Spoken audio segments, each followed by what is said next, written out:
Hi friends, मी Swati's corner Marathi या YouTube चॅनलवर तुम्हा सर्वांचं स्वागत आहे। आज आपण बटाट्याची टिक्की बघणार आहोत। त्याच्यासाठी 3 मोठे बटाटे घेतले, हिरवी मिरची कापून घेतली बारीक, लाल तिखट घेतले चवीनुसार, हळद घेतली, चाट मसाला घेतला आहे, धना जिरा पावडर घेतली आहे आणि भिजवलेले अर्धी वाटी भिजवलेले पोहे टाकून घेतले आहेत।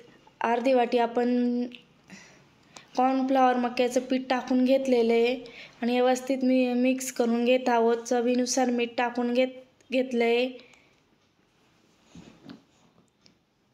आणि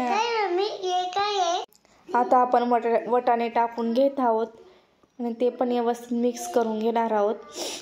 चवीला खूप अप्रतिम लागतात याच्यात। आणि आता आपण पॅन मध्ये गरम करून घेतलेले तेल आहे आणि व्यवस्थित अशी टिक्की बनवून घेणार आहोत पेड्यासारखी। या पद्धतीने टिक्की बनवून घेतली, बघू शकता। खूप झटपट होतात, चवीला पण अप्रतिम होतात। 15 मिनिटात तयार होणारा रेसिपी आहे।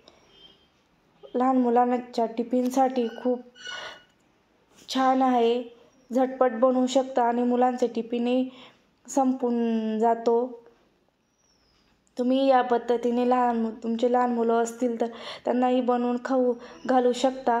आणि स्वातीज कॉर्नर मराठीला सबस्क्राईब आणि लाईक शेअर कमेंट करायला विसरू नका। या पद्धतीने बनवू शकता तुम्ही, बघू शकता किती छान तयार झालेले आहेत। आतून मऊ आणि वरून कुरकुरीत या पद्धतीने तयार होतात। मी आता हे आम्हाला ब्रेकफास्टसाठी तयार करून घेत आहे। हे पण छान तयार झालेत। जर माझी रेसिपी आवडली असेल तर जाता जाता लाईक शेअर करायला विसरू नका। आणि तुम्ही छान खा, स्वस्त राहा, मस्त राहा।